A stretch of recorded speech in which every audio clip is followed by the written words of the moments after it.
N'oublions pas que l'enfant de Dieu, le croyant, est une nouvelle création. Il dispose d'un ensemble de facultés qui sont entièrement nouvelles et qui sont des facultés spirituelles. Le croyant n'est pas un être chez qui s'est opéré un simple changement d'attitude et qui, différent qu'il était, s'est subitement intéressé à toutes sortes d'activités chrétiennes. Modifier l'orientation de ses intérêts en mettant le cap sur des objectifs chrétiens, alors que jusque-là, on s'occupait de soi-même et du monde, cela ne suffit pas pour faire d'un homme un croyant. Un croyant, c'est un homme qui a été doté d'un jeu de facultés spirituelles entièrement nouvelles. Un être proprement spirituel a ainsi vu le jour, qui est d'une autre espèce, d'une autre nature, d'une autre création.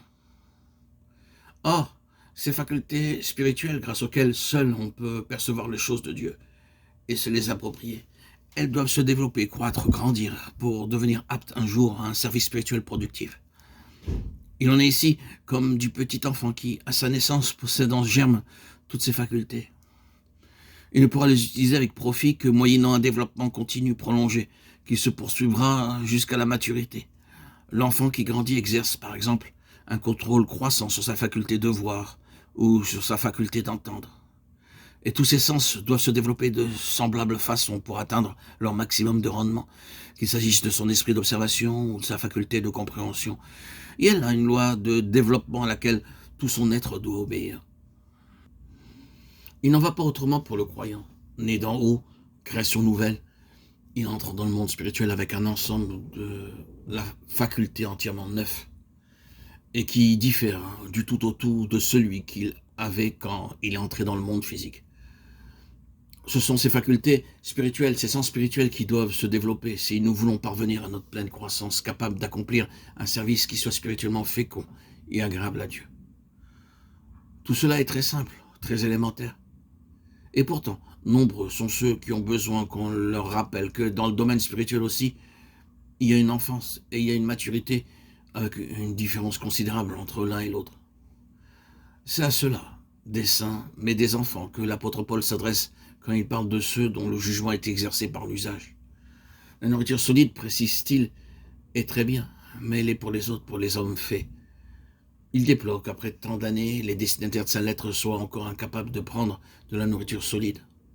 Pourquoi ? Parce que leurs facultés, parce que leurs sens ne se sont pas développés.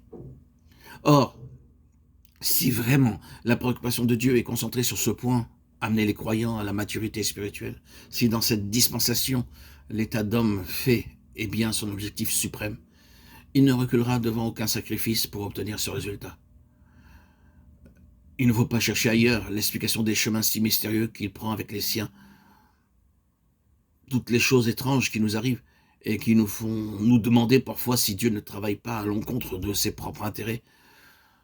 Ne nous semble-t-il pas bien souvent, quand nous pensons à ce qui nous est le plus précieux spirituellement, que tout cela va être compromis si Dieu se comporte vraiment avec nous comme il semble en avoir l'intention? Les apparences ne proclament-elles pas quelquefois que Dieu fait les choses de travers? La vérité, c'est que Dieu ne craint pas de courir des risques. L'expression peut paraître osée, mais c'est pourtant vrai. Dieu ne craint pas de s'exposer à des malentendus pourvu que pour finir il atteigne son objectif. Pauvres êtres limités que nous sommes, dont l'intelligence est assez courte vue, qu'importe au Dieu éternel que nous nous méprenions pour un temps sur les mobiles qu'il inspire, s'il peut, en nous déconcertant, mieux parvenir à ses fins. Pour quelqu'un qui a pour lui l'éternité, le temps ne compte pas. Il a un objectif en vue, et pour l'atteindre, il dispose d'un avenir illimité.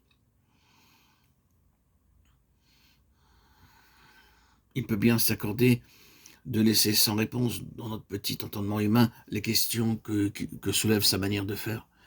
Ce qu'il a en vue est quelque chose d'éternel, qui justifiera d'une façon éclatante tous les moyens qu'il aura mis en œuvre. Il peut donc courir le risque d'un malentendu. Ce ne sera jamais que pour un temps. Il le sait. Et s'il estime que le but en vaut la peine, il n'a pas besoin d'autres raisons pour justifier sa manière de faire.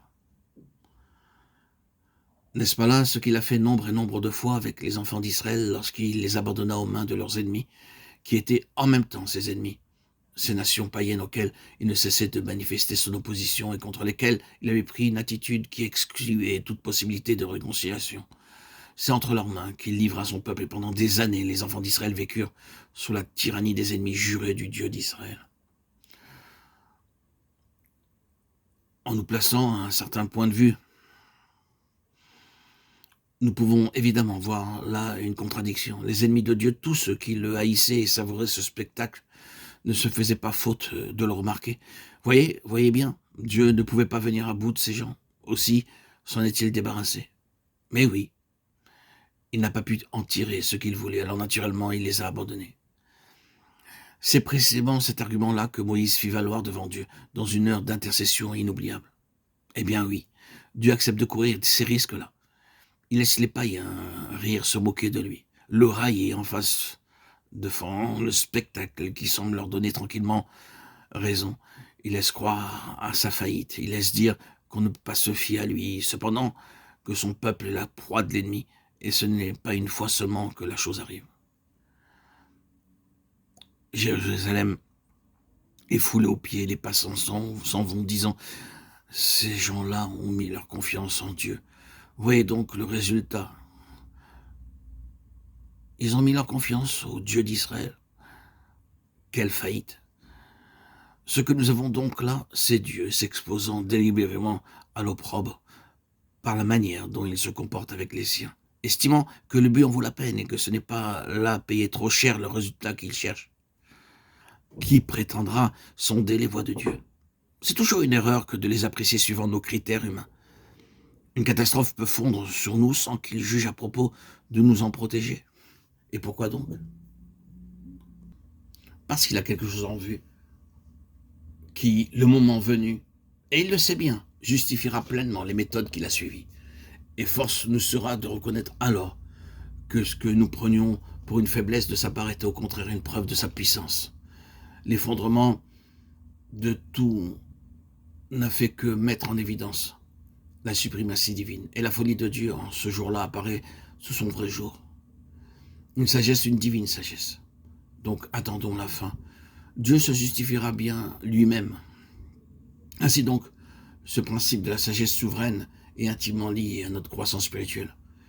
Et cette croissance elle-même est en rapport étroit avec ce fruit béni de l'épreuve, l'exercice de nos sens spirituels. Il ne s'agit pas ici de cette introspection maladive qui pousse certaines âmes à s'analyser sans mesure.